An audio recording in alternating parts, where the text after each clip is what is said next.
Assalamualaikum warahmatullahi wabarakatuh. Halo semuanya, perkenalkan kami dari kelompok 3. Jadi kami di sini akan membuat video untuk menjawab pertanyaan dari kelompok 4 yaitu kelompok Nabil. Sebelum kita masuk ke video, perkenalkan nama saya Ibanis Kalita Pratama dengan NIM 37. Saya Adelia Lauren dengan NIM 57. Saya Nur Halifah dengan NIM 54. Saya Safaluna Adianisa dengan NIM 53. Saya Nur Eni Martina dengan NIM 46. Oke, jadi teman-teman kita langsung saja masuk ke videonya.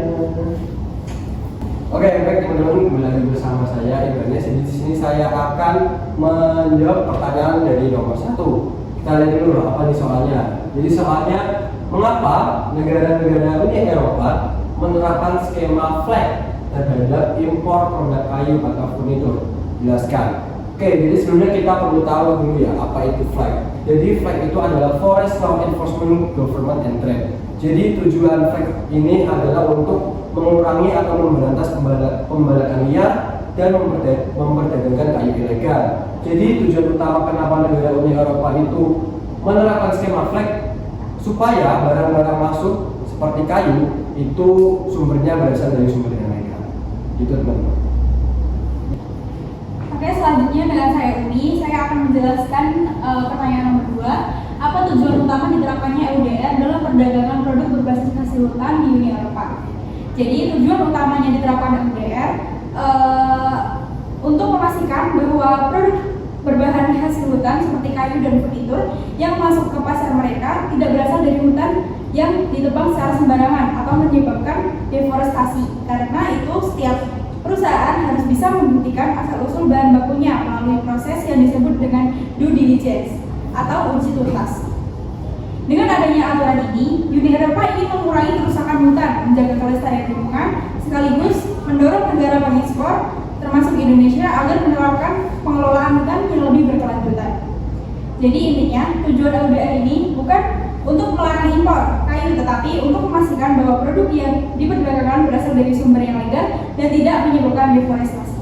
Oke, lanjut yang ketiga. Bagaimana pengaruh EUDR terhadap industri furnitur Indonesia yang menggunakan bahan baku kayu? Pengaruh EUDR terhadap industri furnitur Indonesia cukup besar. Dengan adanya EUDR, perusahaan furnitur harus memastikan bahwa kayu yang digunakan berasal dari sumber yang legal dan tidak menyebabkan deforestasi. Oleh karena itu, perusahaan perlu memiliki sistem ketelusuran atau traceability untuk membuktikan asal-usul bahan baku.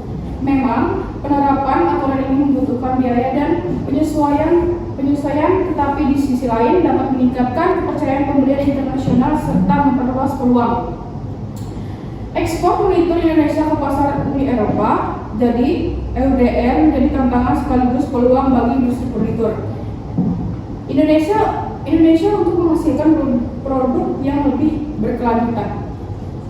Nah, sekarang saya Lula dan teman saya Aini akan menyimpulkan 3 pertanyaan yang telah dijawab oleh teman-teman saya tadi. Kesimpulannya adalah kebijakan perdagangan Uni Eropa melalui skema flag dan regulasi EUDR menunjukkan adanya evolusi standar pasar global. Dari yang semula berfokus pada keabsahan hukum, kini bergeser ke arah berkelanjutan lingkungan yang lebih ketat, yaitu sustainability dan anti deforestasi. Yang selanjutnya, regulasi Uni Eropa mendorong industri furnitur Indonesia untuk bertransisi menuju ekosistem bisnis yang lebih hijau. Pembersihan dalam memenuhi aspek ketelusuran dan juga kelestarian hutan akan mengubah tantangan regulasi ini menjadi keunggulan kompetitif di pasar global. Baik teman-teman, jadi itu adalah video kami tentang untuk menjawab dari pertanyaan dari kelompok 4 tadi. Semoga itu sudah cukup menjawab ya teman-teman. Sekian yang dapat kami sampaikan. Terima kasih. Assalamualaikum warahmatullahi wabarakatuh.